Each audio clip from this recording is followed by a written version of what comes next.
I'm a little early to this video, but in December of 2016 is when I published my first book.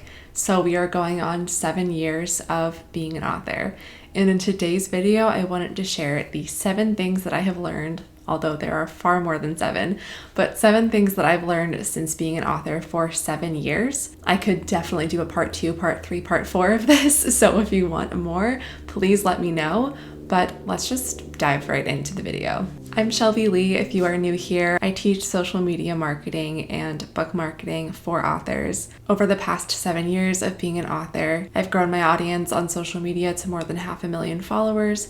And in just the past couple of years, I've sold tens of thousands of copies of my books through organic social media marketing. I have 2 guides, one on TikTok and one on Instagram, that go step by step how to sell books on those platforms. And I wanted to let you know that later this week, I am actually raising the price of those guides because I've continued to add value, and I'm doing another update where I'm adding even more to those guides. For the TikTok guide, I am adding a sound library, an example library of videos. And for the Instagram guide, I am adding an additional caption template library on top of what is already in those guides. So if you want to grab them before they go up in price, I will link them down in the description below. So the first lesson, and probably the biggest lesson I've learned that will probably come as no shock to you knowing what I teach here, but you need a marketing plan. I needed a marketing plan. And part 2 of this first lesson is that follower count does not matter at all if you do not know how to market your books. I learned this the hard way when I self-published my first collection in 2016. I had a following on Tumblr at the time of around 50 or 60,000, I believe. I was sharing my work to them, and I did no pre-warm-up, pre-launch of my book at all.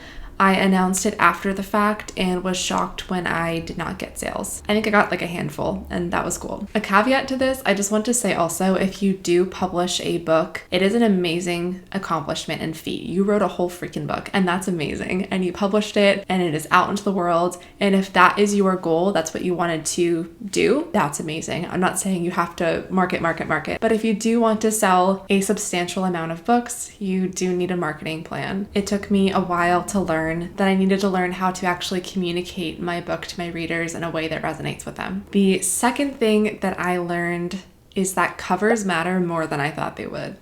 And I don't know if it's just because I'm a words person, I'm not the most visual person in the world. I love reading book descriptions and seeing what they're about. But of course, I also love a beautiful cover that speaks to me. Whenever I published my first book, I did not outsource covers. I made my own with artwork that was submitted to me, and they of course gave me full permission to use the artwork for my first book and designed the cover. The cover art is beautiful, by the way, but what I added to it looks homemade. And though I've gotten compliments over the years that it looks beautiful, I know that it doesn't stand out compared to my other books' professionally designed covers. And so I know there's lots of authors that make their own covers and they're great at it. I think that it takes some work and some time and experimentation and design skills to make a beautiful cover. I certainly know that now, 7 years later, I could make it look a lot better. But whenever I outsourced my second book's cover and got a beautiful cover made by someone who knows the genre well, my sales have done a lot better for that second book. That's the one that really became a bestseller and changed the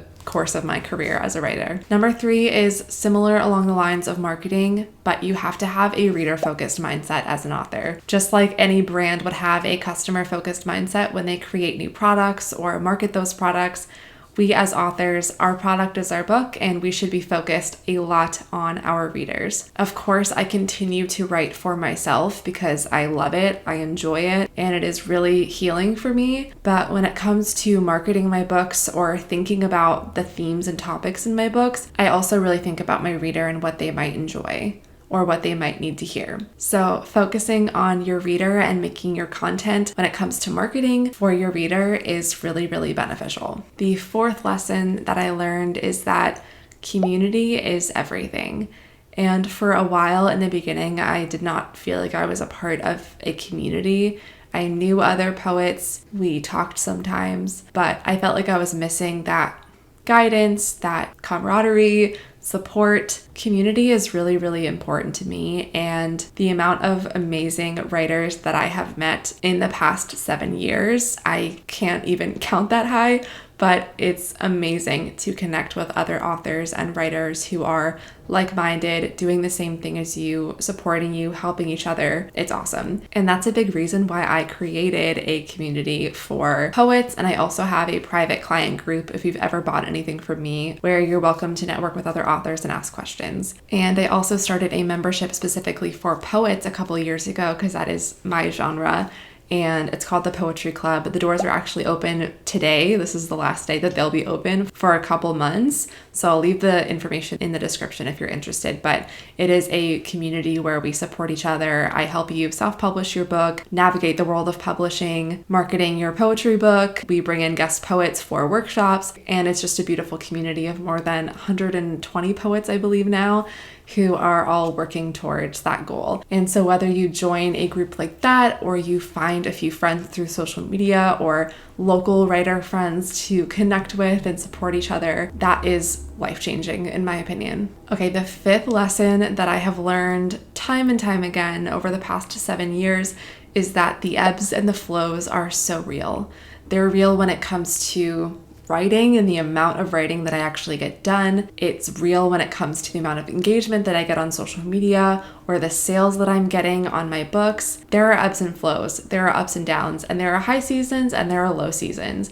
I've learned that January I typically see lower sales because it's after the holidays and people just spent a lot of money on the holidays. I notice a dip over the summer because people are out, they're doing things outside in the sun, but you'll see lower dips certain times of year. And sometimes there's not really an explanation to it, it just happens. Even though it can be frustrating, I've had to accept this. And that actually brings me to my next lesson, that you have to continuously experiment and step out of your comfort zone. The amount of discomfort that I have felt since becoming an author is real, but it has all been so worth it. Whenever I think back to when I first published my book, which by the way, leading up to that, I was entirely anonymous on social media and not sharing anything about myself, even my name. So the discomfort of that, the discomfort of reading my work out loud for the first time and posting it on social media, recording my first Instagram story where I was on video reading a script because I was so terrified to speak,